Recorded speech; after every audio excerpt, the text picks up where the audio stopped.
Pour nous construire le monde de demain, faut de tout marcher dans la main. Merci, Président. Monsieur le Président et mes chers collègues, bon, c'est vrai, s'il n'est pas contestable que la création d'une structure unique aujourd'hui constitue une avancée, c'est vrai, dans la situation actuelle, mais ce n'est pas pour autant la panacée. C'est une réponse, à mon avis, partielle et bien évidemment imparfaite. Le syndicat unique ne doit pas avoir, selon moi, simplement pour objet de noyer la question. La question, celle de la gestion de l'eau, qui est, selon moi, une question fondamentalement politique. Je l'ai dit l'autre jour dans mon intervention, et je pense, je persiste et je pense avec force qu'il faut une gestion publique de l'eau par la mise en place d'un service public de l'eau. C'est fondamental. L'eau étant un bien public, on l'a dit, un bien commun, elle ne doit faire l'objet, selon moi, d'aucune appropriation privée. Là aussi, c'est fondamental.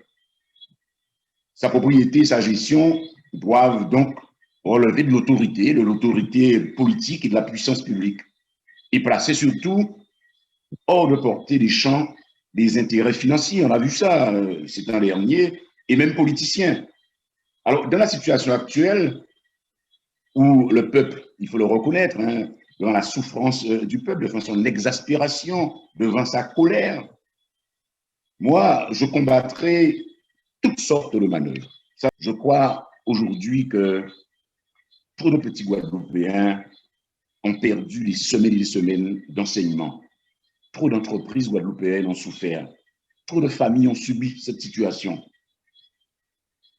Cette crise de l'eau qui perdure depuis 3 décennies peut-être, avec une brutale aggravation ces dernières années, eh bien, il faut le dire, cette crise est de la faute des élus qui ont fait montre de leur incapacité à penser et à travailler dans le sens de l'intérêt général. Ça, il faut le dire. Mais c'est de la faute aussi à l'État français. Ça, il faut le préciser. Dois-je rappeler que l'eau est un bien d'intérêt stratégique? Dois-je préciser que l'ONU, je le disais l'autre jour, et la Convention européenne reconnaissent le droit à l'eau potable et à l'assainissement comme un droit fondamental de tout citoyen. Donc l'État français a failli également à ses obligations. Je pense qu'il faut peser là-dessus. Ben, c'est la faute aussi, sans oubli, aux multimédias qui ont fait leur beurre ici pendant ces décennies, et personne n'en parle. Tout ceci ne peut pas passer, Monsieur le Président, mes chers collègues, en perte et profit. On ne peut pas du passé faire table rase dans ces circonstances-là, en tout cas.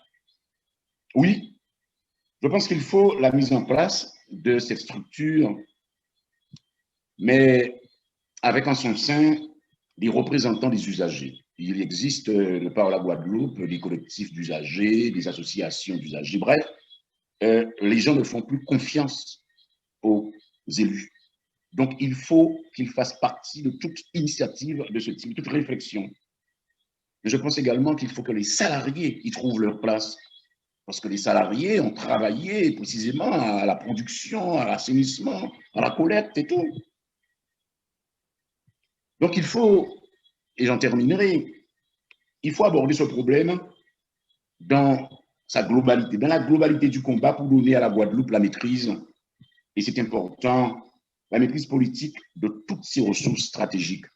C'est sur cette base-là, Monsieur le Président, mes chers collègues, je ne pourrais pas m'associer à la démarche présentée ce soir, qui ne présente selon moi ni garantie financière ou autre, ni orientation. Moi, je pense que c'est une posture globalement de soumission des élus face à l'État, et des élus qui ont fait montre encore une fois de leur incapacité à se mettre d'accord pour travailler dans le sens de l'intérêt commun. Merci, Monsieur le Président.